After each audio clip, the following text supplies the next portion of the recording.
r/askreddit. What do you want to confess? I'm that asshole who never texts anyone first. They always have to be the one to reach out to me, and they eventually give up on trying to keep in touch because I obviously don't like them enough to initiate contact. Truth is, I hate that I'm that person. I'm so happy when people reach out to me and I care about them a lot and want to keep in touch. I just feel weirdly paranoid that I'm bothering people by reaching out first, and I feel so guilty when someone texts me and I haven't reached out for them in ages because I'm so happy they want to talk to me, but they probably feel like I don't want to talk to them, which is not true.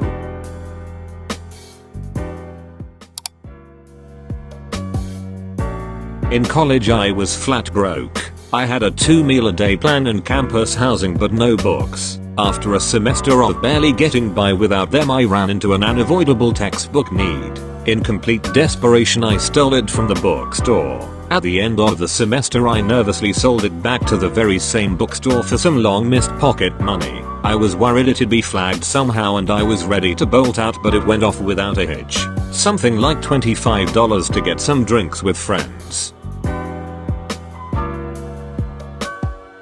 Well, it went so well that next fall I did the same thing for a few books I needed.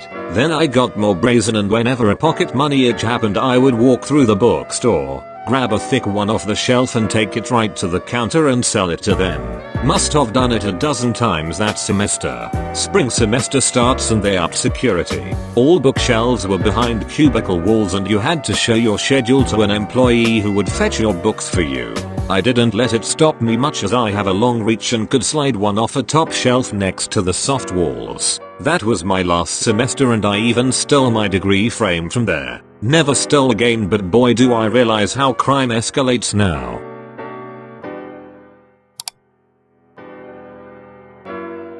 I just accidentally shut a door on my 11-week-old kitten's tail and it's probably broken. I feel like total shit. I'm sitting in the car while she is at the animal hospital and I can't even go in with her because of COVID-19. Really hating myself right now. Edit. Just got out of the vet. She is okay, just a little swollen and her tail is tender. Vet says it was probably just dislocated and went back into position before they examined her. Edit 2.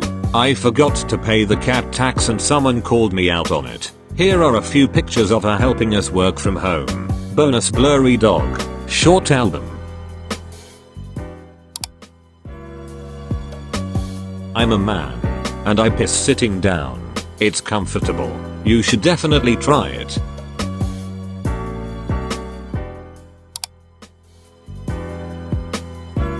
That I'm really afraid of who I've become. Very nihilistic and in general have grown to just hate people.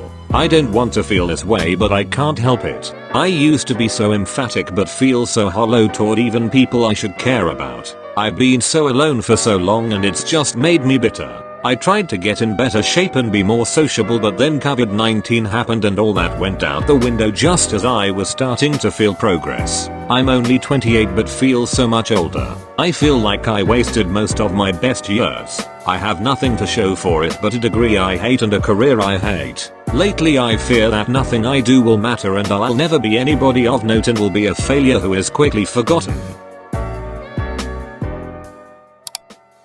I'm in love with this girl I've been talking to for a while now. We've gone on dates before the quarantine and talk every night via FaceTime. One night, she told me she's not ready to get into another relationship because of her past relationship. She told me she's still in love with her ex, and to be honest, it literally killed me on the inside. I didn't show it and reassured her that it's okay and that it'll take time to heal. Now, it feels as if she's trying to distance herself from me. We don't talk as much as we used to, nor do we FaceTime as much. I gave myself a mindset that I wouldn't push her into anything and would give her some time. I don't sleep anymore because I worry about her. My friends tells me that it could be quarantine that's affecting her and told me to wait it out. She does confuse me as well, because she would tell me that we are something, and that I do have the right to know what she is doing, as she doesn't want any secrets between us. Other times, she would tell me that she doesn't want to lead me on and would like to start over as friends. So basically, I'm at a loss here, because I'm not sure what to do. Not sure if anyone will see this, but I just wanted to confess my feelings, as it's been affecting me mentally. I let the dogs out.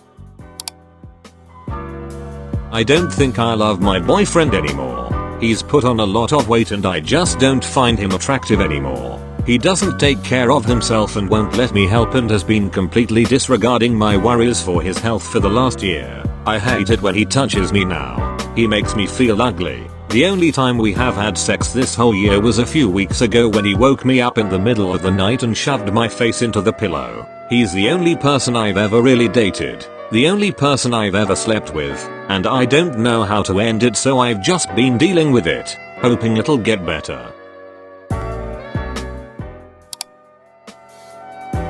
A lot of the time when I'm alone, embarrassing things I've said and done constantly repeat in my head, even if I'm fairly sure the other people that were present don't remember or care, even if it's been years since it happened, and even if it wasn't that big of a deal. I randomly remember these things and then get a feeling like I want to punch myself in the face for being so cringy and weird. I don't actually punch myself in the face, just an overwhelming urge to. It's been rough being alone inside because there aren't as many distractions, but also not as many chances to do and say embarrassing things, so it's a moot point.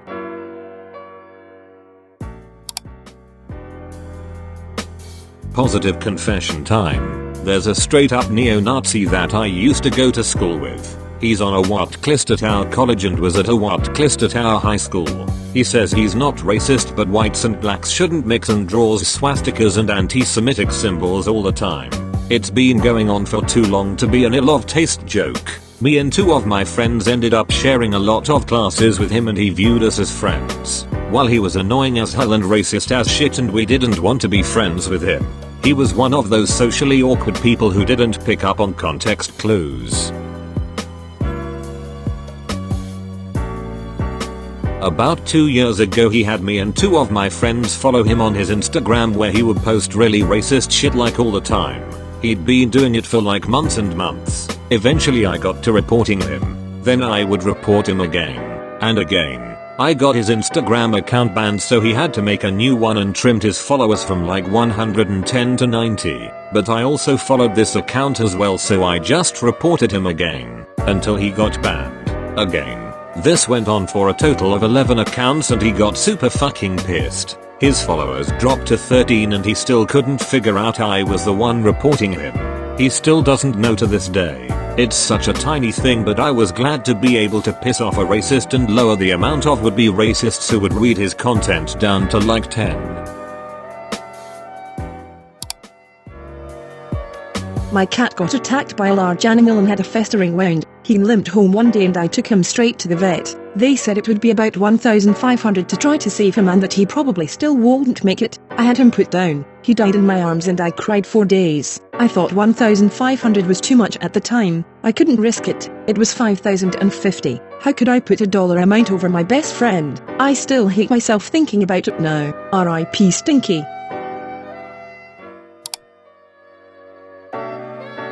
I was in kindergarten. It was the middle of story time and I really needed to go pee. I raised my hand and said I need to use the restroom. The teacher said, "Sheep dragon, you went 5 minutes ago and we're in the middle story time. But it's an emergency. Well, you can't leave the classroom until story time's finished. So unless you'd like to pee in the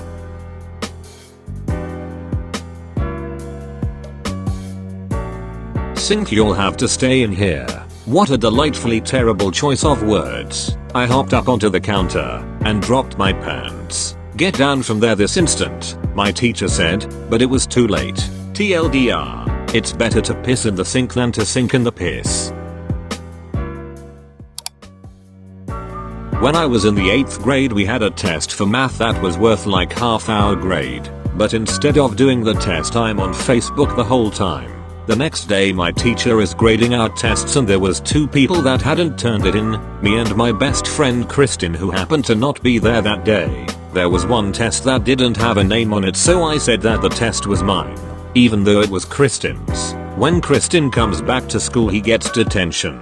Parents were called, has to redo the test during our free period and his mom smashed his laptop. His parents were very strict. Also, I wasn't allowed over to his house for 2 weeks after that. He is now my roommate and I still haven't told him to this day.